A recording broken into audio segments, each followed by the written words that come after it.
All right. I'm Nicole Delger. Thank you guys so much for coming out. And I'm just going to have everybody quickly introduce themselves. And I have a few questions to get us started, but my goal is just to kind of keep it collaborative and take your questions. So I do communications and brand development for clients, so just help with marketing and any kind of need that they might have. And I have an intern right now who is a virtual intern. She goes to Texas A&M, so I've been managing her remotely. And then I'm in the process of interviewing for another remote intern for the summer. So that's kind of been interesting, and I'm happy to talk about that. And I also manage interns during my days in the ad agency, and I managed about 3 over the course of my time there. So, great. Oh, so I guess I'm starting. My name is Laura Monfredini, and I am kind of in a weird space here today. I'm like, this is my coming out as both a lawyer and an artist. So I'm a wedding photographer and portrait photographer on the weekends and after work, but my day job and where I spent the bulk of my professional career has been as an employment lawyer.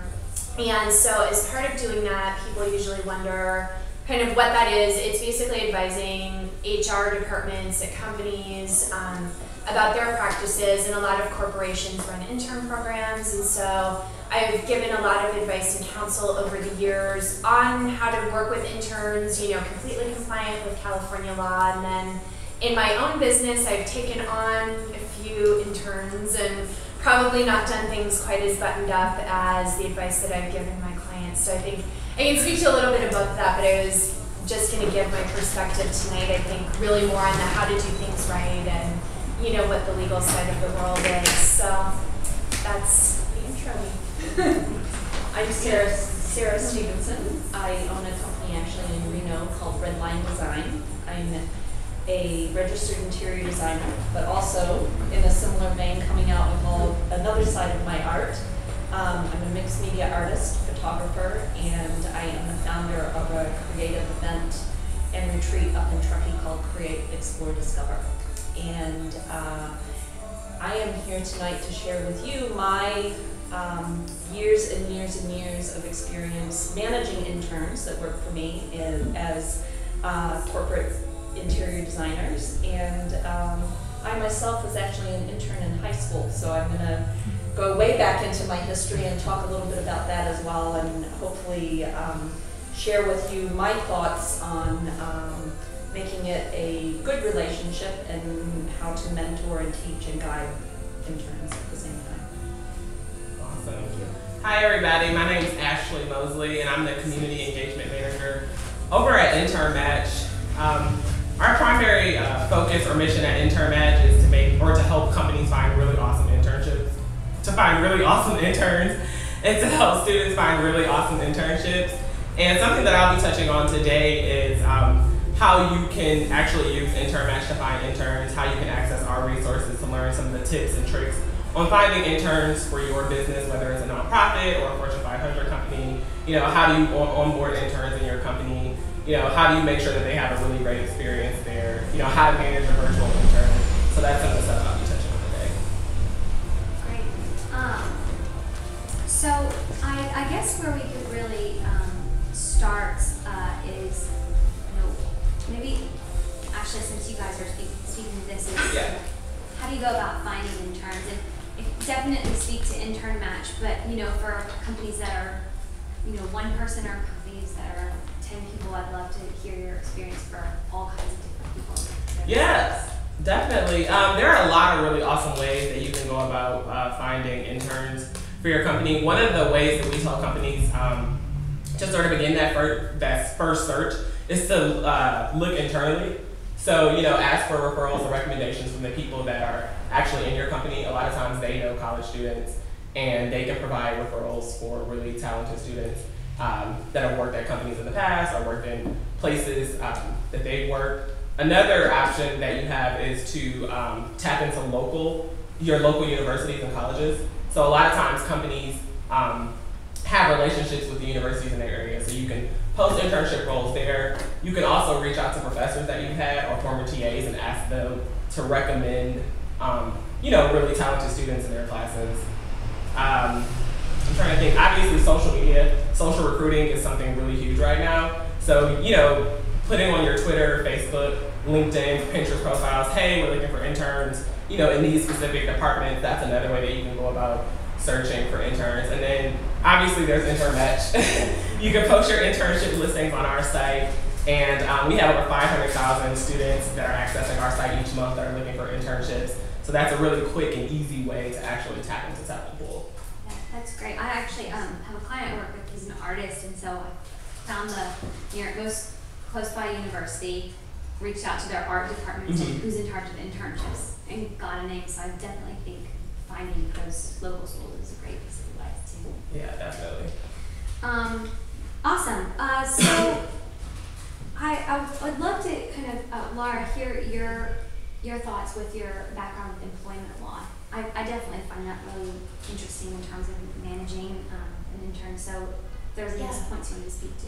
Yeah, you know, I guess the big thing that, you know, people, I think a lot of times want to get an intern in a way because it's like, oh, it's cheap free work, you know, or free work versus cheap work. And that's really where I think the biggest danger point where you take on a lot of risk. I mean, it might be kind of obvious, but you hear a lot of myths around, you know, the ways to do it. And it's really very hard to do a free intern correctly, like as a business. Like a nonprofit, it's a little bit easier. So, you know, I don't know what the background, where I'm assuming most people in the room are probably have your own businesses as opposed to working for a company. So I'm going to probably speak to that perspective. And it's, you know, even as one little person, you know, whether you're incorporated, if you're just yourself, if you start employing somebody to do work for you, like you take on kind of that big bad employer role, and you can have that college student, you know, come after you for back wages and make your life miserable and file claims against you. And the way to do like a free intern correctly is they need to be coming from a school or a university, getting class credit for the internship that they're doing with you. Generally that requires some kind of discussion with the university around like what kind of work you're going to have the person do. And then the majority of the work that the person is doing, it's supposed to be for their benefit, not for yours. And this is really the big sticking point, I think, for a lot of people. It's like you think, okay, check, that's not too hard. I can call college and, you know, I can certify like this stuff I do is interesting enough that it should count for some credit. And, you know, those hurdles are pretty easy. But then once the person comes in the door and you've got a big mailing that you need to do, and you really just need someone to like stamp envelopes, and bad example, but you know, some kind of mundane sort of work that you really want the intern to help you with, they're not developing any skills by doing that and that type of work, that it doesn't count anymore as the type of work that they need to be doing to make the internship free and to not pay somebody. So that's the real trap of it, is it kind of, if you're gonna have someone work for you for free, it has to be almost that medieval concept of an apprentice, you know, where the work is really, they're gonna come and like learn at your foot, and you know, you're like, I'm a photographer, so like the best example I can do there is like, okay, I shot this wedding, I'm gonna show you my workflow. And if you want to sit here and give me your opinion on this picture versus this picture, that's great, and this is how you do it, and this is how you use Photoshop, and you know, this is how you use Lightroom, and if you're doing it, which can slow you down and isn't really the point of why you probably want to bring someone in to work with you in the first place. So I would say stay out of the trap if you can from using the free interns, and look at some kind of pay structure. And you know, how you do that, whether it's with taking someone on as an independent contractor or taking them on as someone you pay by the hour, there's pros and cons to doing both of it. I think for really small businesses and kind of individuals, the independent contractor model probably is the easiest. You know, there's a lot more headaches in actually employing somebody with the way that you have to pay them, and you know, withholdings, and you know, I'm not a tax person, but I think having an employee is a little bit harder, and especially like if you're in San Francisco, you have to start worrying about like the healthcare ordinance and you know, sick time, and there's a lot more elements to having an employee here than there are to just having an independent contractor. So, you know, if you've grown to the point where you really need full-time help, that's a different story. And I kind of think of people who need interns as you probably don't need full-time help, you maybe need some assistance, and the best model for that is probably to take someone on in that independent contractor role where they can work for you, they can work for other people, and you know, I would do some homework and I can talk forever on independent contractors and like, you know, how to make that kosher and whatnot, so I don't want to take up the whole panel, but I would say like, you know, just think about paying the person in some fashion and setting it up that way, and you'll avoid a lot of the initial problems that people have with interns. So it's usually like that free labor concept that gets people in trouble. Great. And we'll you know, if you guys have a question as it comes up, just shout it out or raise your hand, and we'll definitely have some time for questions afterward as well. So the next question I would love, Sarah, you to speak to, because I know you've had experience in managing interns. I just, you know, your best advice on managing interns, and actually I'd love for you to talk about the advice you guys give as well. I came about managing interns kind of in a funny way. It wasn't my role. Just somehow I got all of the interns working for me. And this sort of goes back to whether you have an intern coming from a university setting or whether it's a paid intern. I had both, and have had both, and I have a girl now that's in college that works with me. But when they're coming from college, if you're in that role, you also have to be in the role of wanting to be a teacher and a mentor. And that's, I think, a really key thing. I had one intern that I worked with at a design firm, and she ended up following me to the next design firm, and she still works for that design firm today.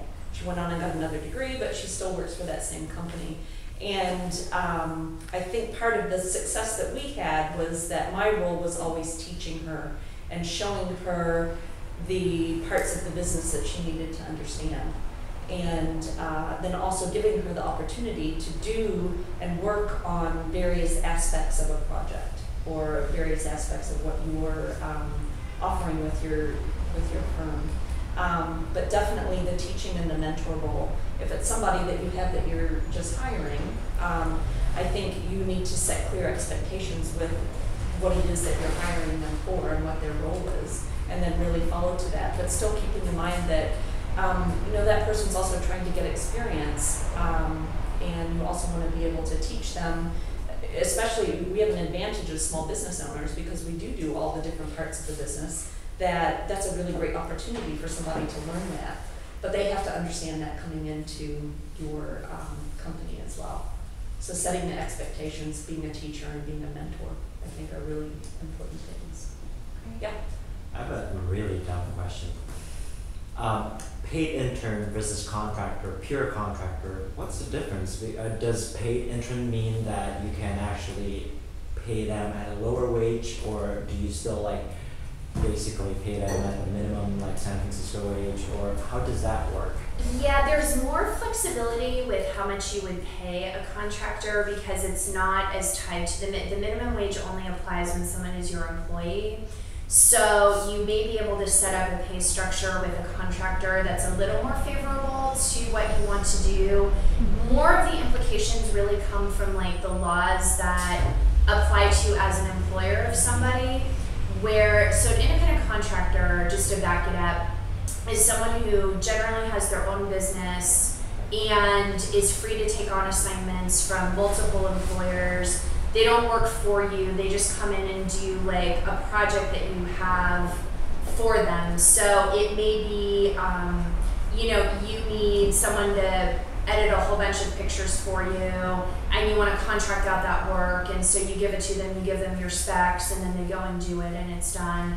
An employee, it may be a little bit more like what you would be looking for with an intern, so someone that can kind of do everything and be more enmeshed in your business. So you might need to bring someone in as an employee just under the way that the IRS guidelines work around who can get paid as what. But once someone is your employee, yeah, you are subject to the minimum wage and in San Francisco to the sick day ordinance. And I don't know, the healthcare piece, I think you have to have a certain number of employees before that kicks in. So you'd have to like just look at all of those different prongs to see what responsibilities you were taking on. So there's really, it's kind of involved. There's, you know, definitely like pros and cons for each approach, and the independent contractor approach isn't always going to be the right fit, just because there's certain, just like there are parameters around like how you have to hire interns, you know, to work for free. There's the same kind of parameters that attach to whether someone is legitimately an independent contractor or not.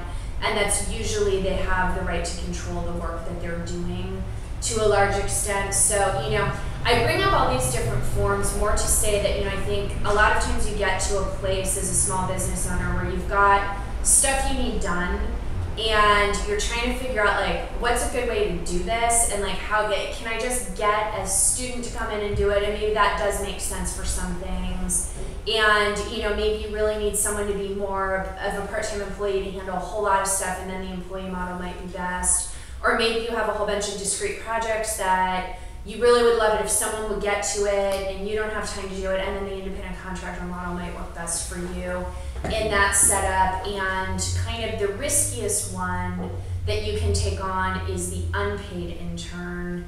And then sort of the other two models can both attach to interns. And what I like about the intern model, I'm sorry, I'm talking so much, please stop me. Like, you know, I just like I'm going on too much, but it can also, you take on a lot of liability when people work for you in firing them. And so a nice thing about calling someone an intern, like even if you're gonna pay them as a contractor, or even if you're gonna pay them as an hourly person, is that you can put some specificity around the job at the beginning that sets up the expectation that this arrangement is going to end. And when you just hire an employee, you know, there's no expectation really that that job is going to end. I mean, you might say it could, but then you're tied to like performance issues, and you've got to have some other reasons around it. Whereas with an intern, it's kind of like, for 3 months, I need some help. And then like if you want to extend the internship, you can, but it gives you kind of another nice, neat boundary around that relationship that can, you know, help you exit it as well. So I would be curious too. I mean, I'm sure you guys have rules or formalized systems at Intern Match. Do you have best practices on the people that are taking on interns from you guys around those kinds of rules? Yeah, we actually offer a lot of resource guides on our site around hiring interns, especially if you're going to hire an unpaid intern. Federal guidelines, and she touched on some of this. There's like a 6-point, you know, process that you go through to make sure, you know, hey, you know, can I actually offer this as an unpaid internship, or is this something that should, you know, qualify as a paid internship? And bottom line is that the internship needs to offer an educational experience. So the internship should almost simulate what a student would experience in the classroom. So, you know, you should be thinking about, you know, what kind of skills will a student learn, you know, at this particular internship? Are we going to be training them on new software like Hootsuite or Salesforce? You know, will they have the opportunity to interact with, you know, upper management executives? Will they have the chance to go to networking events and that sort of thing? And then the lines, you know, seem to blur that, hey, this is less of an educational, you know, experience, and we're just trying to find somebody to shuffle papers or, you know, get these last few names into Excel, then that probably usually does not qualify as an unpaid internship. I mean, or paid internship. Right. Does the person working physically in your office versus working remotely impact any liability or responsibility? You know, that it can depend on where the person is working for you remotely, like as far as what state laws would apply. So like if you're in San Francisco is a hard place to be because there's so many extra rules and regulations on top of California state laws. So if your employee is based in another state and never comes into the state of California or into the state of San Francisco, the city of San Francisco, then, you know, there may be fewer laws that you could say apply to you. The intern might still try to argue that, well, you're in San Francisco, so, you know, they should be getting sick time and, you know, minimum wage of $10.25 an hour instead of, you know, $4 an hour, whatever it might be somewhere else. But it can apply that way, but otherwise not so much from a liability perspective. There's a lot of hiring, firing stuff that's pretty universal nationally, that you still take on those risks. One interesting thing that I thought of from your question talking about rules is an ad agency that I worked at actually made a point to pay all their interns because an ad agency in any kind of creative industry, when ideas are your capital, if your intern comes up with an amazing, really sellable idea, they actually needed to have been paid interns, so you would own that idea. And so they always made a point to pay their interns. So that's something, to add on to that, another really important thing to do would be to get something in writing from your intern that you own the work that they create while they're working for you, whether you pay them or not. That is really the intellectual property issues are really big, and you want to retain your ownership to stuff. And so and people can agree to that. That's something very enforceable. And there's probably, you can find samples on the internet. If you just, it's called the invention assignment agreements. That's kind of the invention assignment agreements. So it's basically, if you invent something, you assign your rights to the invention to the owner of the business. So if you're Googling for samples and stuff, look for California ones. But there's not a lot of magic to them, but that'll give you like some of the formal language, around it if you want to do it yourself. And just make sure that, you really specify that you own the stuff. If you guys are operating under like different names, like my photography business is L Photography, but I'm Laura Monfredini, and I have it incorporated. I just kind of advertise as this other thing because my business is really small. I make sure that in stuff like that, I use both my real name, my business name. Like, you want to make sure you name all that stuff so that it's clear. These things are yours, and just make sure you cover that if you're drafting your own agreements. I was going to jump in quickly to say that another alternative, I guess, to unpaid internships is that you can check into federal work study programs, and that's usually something that a lot of nonprofits use as a way to compensate interns, and that money, it's federal money that's usually distributed to the universities, and then they sometimes put their own money in there, and there are all sorts of different guidelines around that, but and then they give the money to the nonprofits, to compensate them for the interns that they have in their organization. And there are some private companies that can tap into federal work study funds at the state level and sometimes at the university level, but most times it's something that's only available to nonprofits. So. They're not in my line of sight. A very short person. Is there kind of a percentage of, admittedly, if you're going to have an intern, there is a certain amount of envelope stuffing or whatever that you might need, but obviously you want to recognize that there's also the, teaching them Photoshop. Mm-hmm. Is it 50-50? Is there kind of like a going, sense of what the percentage of sort of busy work versus real stuff? Yeah. If you are not paying them, it's got to be, I would say, like 80-20. You can get away with some degree of envelope stuffing, but it really should be much more the medieval apprentice model. If you're paying them, they can envelope stuff till their fingers fall off. But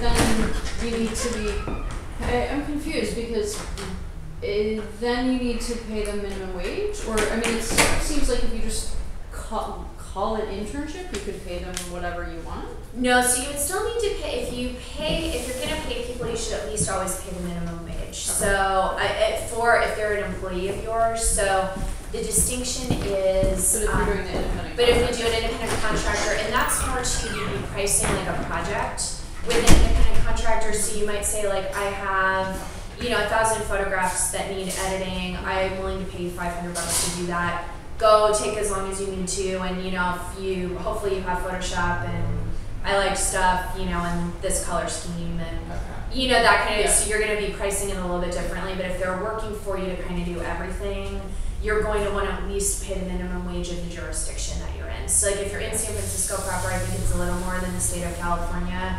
I can't remember, they may have remedied that and it might be the same. But if you're in like San Mateo, then you'd look at the California minimum wage, because I don't think there's, outside of San Francisco, I don't think any of the other cities around here have a specific minimum wage, so. Yeah, I was gonna say, I think her 80-20 rule is pretty spot on. I think with interns, the best thing to do when you're managing them is to really set expectations in the beginning. So like, interns know they're not gonna come in sort of running the show. They know that there's gonna be a certain amount of, administrative tasks that need to be, done. So I think if you set those expectations early on, and also explain to them how those tasks fit into the larger picture of your company or whatever project they're working on. So if they're stuffing envelopes, let them know, hey, these are invites that are going out to like 200 of San Francisco's, best marketers or something like that. So then they feel like, hey, I'm a part of this project. My role in this is actually pretty important. And if it's not, there's always TaskRabbit, Odesk. You can put a price up there and get somebody else to stuff your envelopes for $50. Yeah. Yeah, if I can speak a little bit, I think, towards just setting that expectation, especially with the interns that work for me. We were a very large corporate interior design firm. So as a team, you would have a whole team, project manager, designers, staff that would do computer work. You'd also have administrative staff. And then you would have this person that comes in that's an intern position. That person, in my mind, as part of my education for them, is to show them all of those different aspects of the business. And as a small business owner, I would also show them all the aspects of the business, and I would explain to them that this is all part of the larger project and the larger piece of being with this particular company. So yes, you may have to stuff some envelopes, but you may also get to draw and design something, and then you may also get to go to client meetings, and you may also get to go and do this, and this, but it's all part of the overall education of what you're doing. So it is just a specific, you really need to be specific. Hello. I sort of have two questions. First, you mentioned Odesk. I think everybody probably is familiar. Is that sort of a quick and dirty way to hire an independent contractor? Is that sort of considered the same? I don't know. And then, I'm sorry. okay. I missed the beginning of that. Odesk? Right. Is that sort of a quick and dirty way to hire an independent contractor? Sort of, is that the equivalent? Odesk is a service you can put up a project, and people can bid like how much they want to be paid to complete it, just like TaskRabbit. Oh, it's a TaskRabbit equivalent. Yeah, I mean that's a pretty decent, like the TaskRabbit model is a pretty good way of doing an independent contractor. I think you'd never, it'd be pretty hard to blur the line with a service like that. I don't know Odesk specifically, but I've used TaskRabbit a lot, and so if it works with that same setup of you kind of throw up a scope of your project and people bid on it, that's going to be really hard for someone to make the argument that they are working for you and should have been paid by the hour and this took a long time and stuff like that. That's a really safe way of doing it if you're a small business owner. And the second part of my question was, if you were determined to put together an unpaid internship, does Intern Match help you craft that internship description, or is it I get hooked up with an intern and I have to work with the intern and that intern's school to further define what that role is, make sure the credits are equivalent? How does that process work? Yeah, so on Intern Match, if you actually post a listing with us, we definitely help you put the description together. And something that we tell a lot of companies that are hiring unpaid interns is to definitely make sure that you pitch yourself, that you pitch the company, that you pitch to students the perks that they will earn at your internship for, since it's free. And we also provide guides that sort of walk you through the process. So making sure that you're hiring a student who can receive academic credit for the role. Making sure the student knows, how many hours they'll be working, at your particular internship, each week. That you actually have the proper paperwork, from their school, that you sign everything, that they've signed everything on their end. And a lot of times with unpaid internships, you definitely want to make sure a student is an undergraduate, that they're actually still in school, so that they can receive credit for the internship. But at Intern Match, we work with thousands of companies all the time, from small businesses to startups to Fortune 500 companies that are, they're like, hey, I need interns, how do I write this description? I need someone to do marketing for me, or I need someone to do graphic design for me. And we have templates on our site that help with that, but then we also internally can work with you to craft the right description for your role. I have a question that kind of ties into yours, because I know when I was setting up my internship, it made me a little nervous to pay an hourly, so I just set up a stipend structure so I could account for the budget. Say, okay, I'm going to take you on for 10 weeks, and I'm going to pay you $75 a week for up to 10 hours. And I had structured it with a stipend so that it was just going out, and I didn't have the anxiety of if this takes you 20 hours, suddenly I'm out way more than I thought. So I didn't know how your thoughts That on can be a little risky, depending on kind of the structure of how you're doing it, because they could have a claim for overtime. Or for money up to the minimum wage, if it really does take the person more than the time that you've allotted to it.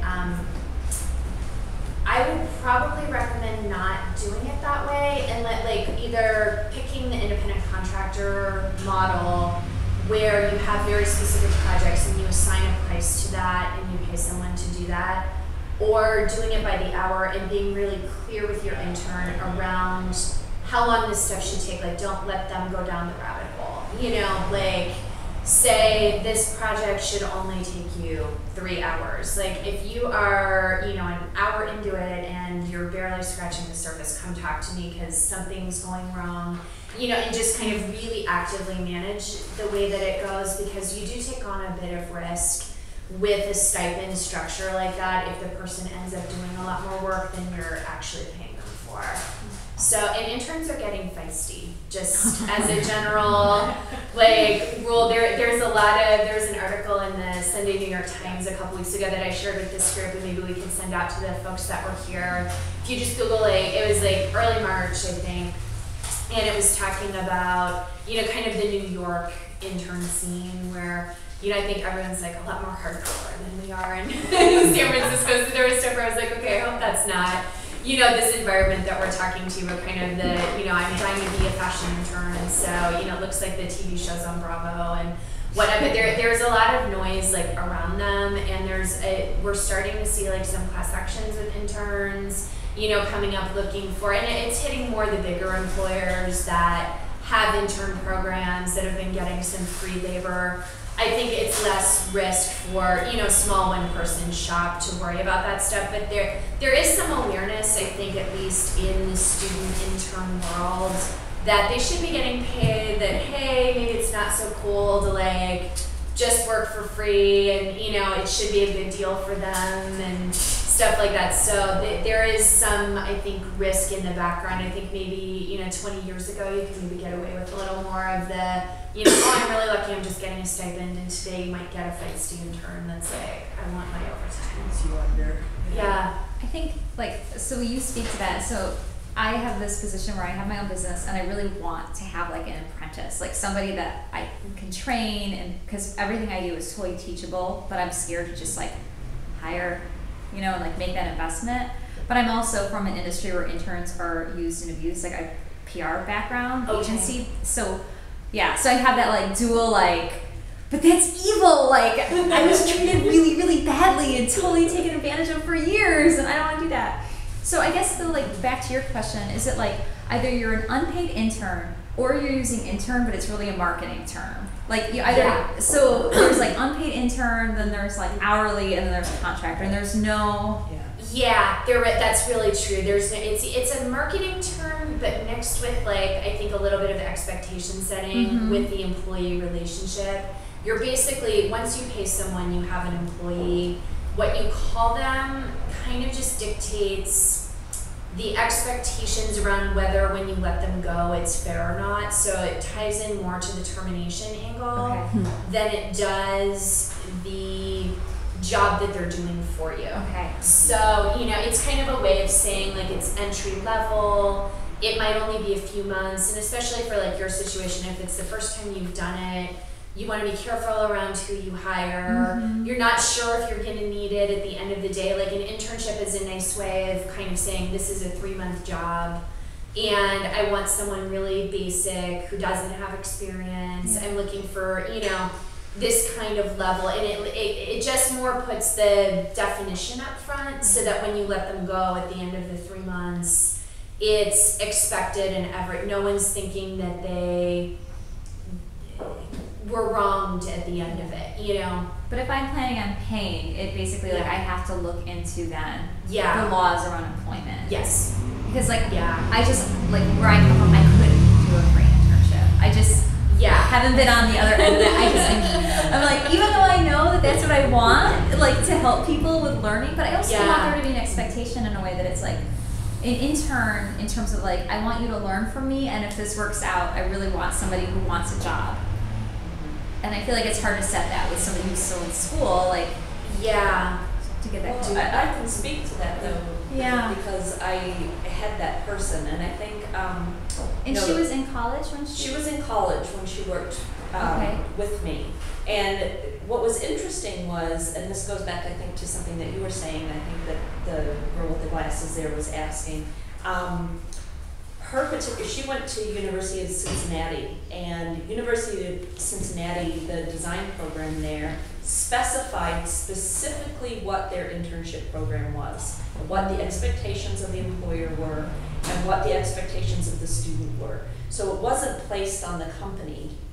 So that's also another way to look, is depending on the school that you're looking at, or the type of intern that you're trying to get, or the type of program that you're looking at getting them from, if they already have an established internship program as part of their course requirements, and University of Cincinnati did, and I believe still does, those expectations are already set for that person. So that person is going out and looking for a particular job that's going to also fulfill the expectations of the course requirement. You're going to do a 6-month internship, and our internships were actually paid. So they were an internship for a semester of school, but then that person was also getting paid. That person was also expected to work the hours that everyone else worked in the office, which could have been 70 to 80 hours a week. And during that particular time, when we were doing that, a little bit different. And I wouldn't actually say so much different than what that article said. Really? It's kind of interesting. I'm like, no, I did that. I did that my whole career in this part of the business, so it's really no different. So I don't know that that's necessarily changed. I just think that as a younger generation, people are speaking up more than they probably did, probably used to. Yeah. But I think that's the noise. I think that's a good way to put it. Yeah, it's more speaking up and I saying, don't think hey. it's a bad thing. I don't know. either. Trust me. Exactly. No, exactly. And I don't want to Yeah. suggest that either. I want people to be aware that you can't, to the extent that you think you can get it. I always feel like the intern is kind of like the label for can I get away with it. Yeah. And I think that you no longer can really get away with it. And from my perspective, the intern is it's a mutual benefit for me, because I'm teaching somebody in my industry how to work in my industry. Right. And if they work for me over an extended period of time and they learn how I do my industry, that's somebody that I essentially want to employ, because that's going to be a long-term employee for me down the road. Whereas if you get somebody that's really not interested, and I wouldn't work that way, and I probably wouldn't work that way in my own business now. I wouldn't hire someone that I don't think has that interest level in learning about my my business, if that makes sense. I was gonna say real quick to add on to that. I was a film major in college, so I totally understand the breaks with unpaid internships. I mean, I stood in the hot New York sun for like 12 hours for free, trying to simulate rain. So I totally understand like where you're coming from, and to your point about wanting to hire a student who could possibly work with you long term. The majority of companies hire make their full-time hires from their internship programs. Okay. And so if you have a situation where a few months down the road you have the potential to bring on somebody full time, then it's totally okay to stress that in your internship listing and let students know, hey, this is an ideal position for a senior or a recent grad, and it has the potential, if all goes well, to go turn into a full-time job. And there are tons of students out there that are looking for those kind of roles. And we want to be mindful of time, even though I think it's been a great conversation. I think we could probably pick everybody's brains all evening long. So I'm going to take 2 more questions, and Max, you had a question, then I'll put you in the back. Yeah, really quick. I really believe the relationship has to be mutually beneficial, and that's kind of like where I'm coming from. But does it always have to be black and white? Okay, unpaid is a learning experience. paid is a task-oriented type of relationship, or can it be a combination of the two? Specifically, there's an MBA student approaching me saying, hey, you know what, you're starting your own business, going through this manufacturing entrepreneurship, I'm very interested to get into your business, want to learn more, but in terms of my needs, I'm trying to find the fit. I do want to teach him a few things, but at the same time, there are certain task-oriented stuff that I'm willing to pay. Yeah, so at least, so legally, if you don't want to pay somebody, that's the only area where it's really black and white, where it has to be a learning experience. If you are willing to pay somebody, you have the flexibility to do exactly kind of what you're talking about, and what it sounds like you might be talking about as well, where you really are training and mentoring and being that great like employer we all wish we had when, you know, we were 21 and, you know, just starting out, and you can absolutely treat it as a learning experience, you know, but once you're paying someone, you just have that flexibility to like not track like, am I in this 80-20 mode of, you know, did I ask you to make the coffee one too many times? Did I ask you to run errands? You know, like, and you can be everything from like the Devil Wears Prada lady to like this super awesome, amazing person once you at least just pay minimum wage. So it's just like the safest place to be is to pay somebody, and you know, then you have the flexibility to be as awesome as you want. It's just when you're not going to pay someone, you have to be awesome. And You should be awesome, by the way. I think we've all kind of touched on this. I mean, everybody's kind of talked about it, and I know for me, the mentoring is huge. The people that I've had mentor me in my life are why I'm so happy and thriving in my career, and I try to be that person to somebody else. I would, you know, the people in my life I revere were that to me. So I'm like, I would love to be that to someone, you know, that just finding, you know, and I think I wish, every time I hear someone say, I just wish I could get an intern to do this, I want to bite my hand, because it's like, no, it's an honor, you know, it's cheesy, it's like, it's an honor to get to mentor a student. I do think it should be talked about more, that it's really, the students bring you a lot of joy, and I think they give more in the internship when they feel a sense of leadership. Absolutely. Yeah. Absolutely.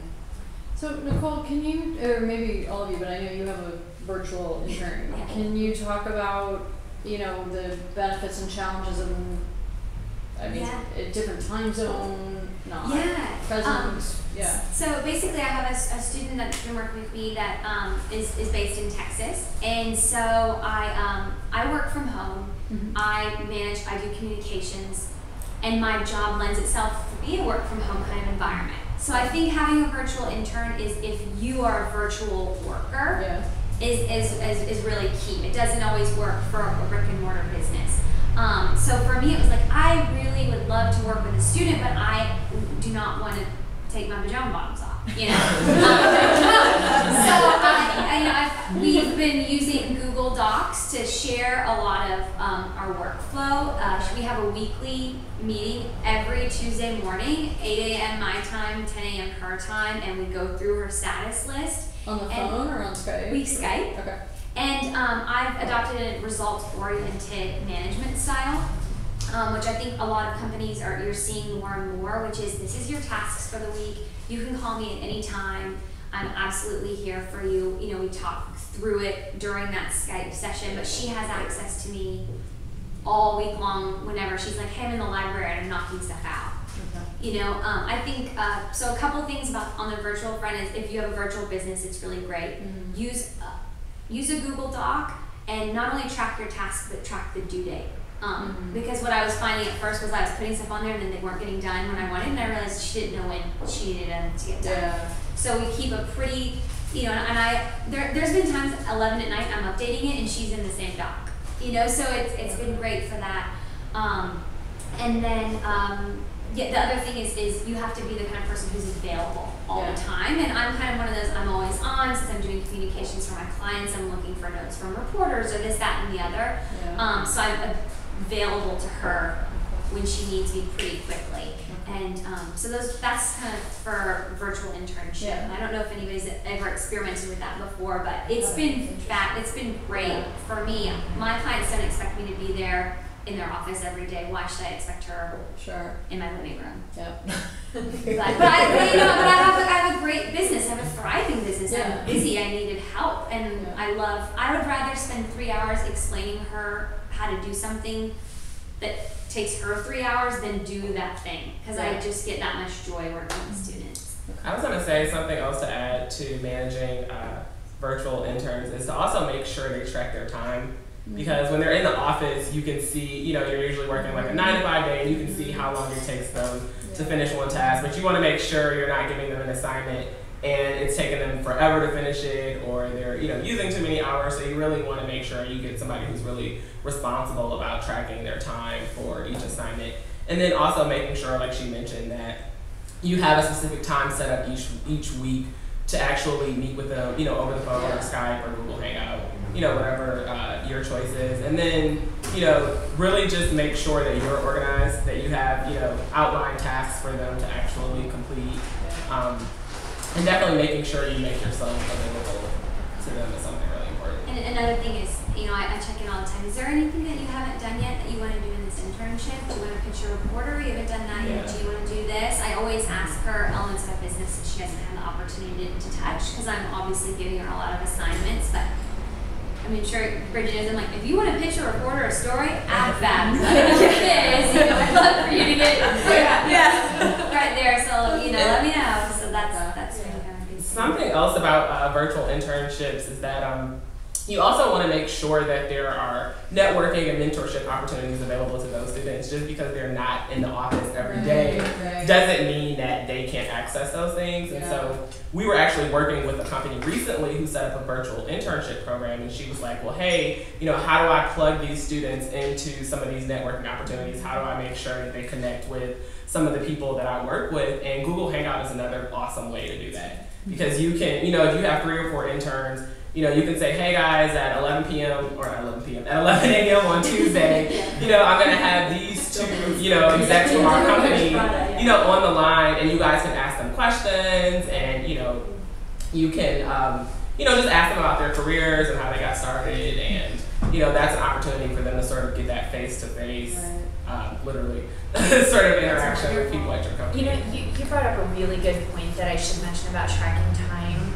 And that is just it's very easy for time to get away from you when people are working for you, especially with all the social media responsibilities that I think that tends to be a big thing to give to interns, hey, can you help establish our Twitter tweet for us, or, do our Facebook feed and, respond to emails. So if you have someone working for you, that all of that stuff is still work. And it counts towards that hourly rate that you have to pay them. So think about just how you structure when you want people to do things for you, and try to keep track of it. And I guess try not to do the double wars Prada, having someone on the email 24/7. Try to just think about what that could do to the hours that you owe someone working for you. If you're emailing them in the middle of the night, and it feels like they should email you back because they want to be a good intern, you may have just started a new clock again. So, and I think it's hard, because it's my work style. I kind of get home from my day job and I start my photography job, and I go till 1 and 2 in the morning, and I'm just emailing people all the time, and I don't really think about it. It's just oh, I need to get through that to-do list of stuff. But you can kind of start stepping into, a place where you really should be paying somebody more than you are, and just not even thinking about it, because it's oh, I just want to tell you there's a meeting tomorrow, or Well, great. Well, it's almost been a full hour. I've learned a lot. So,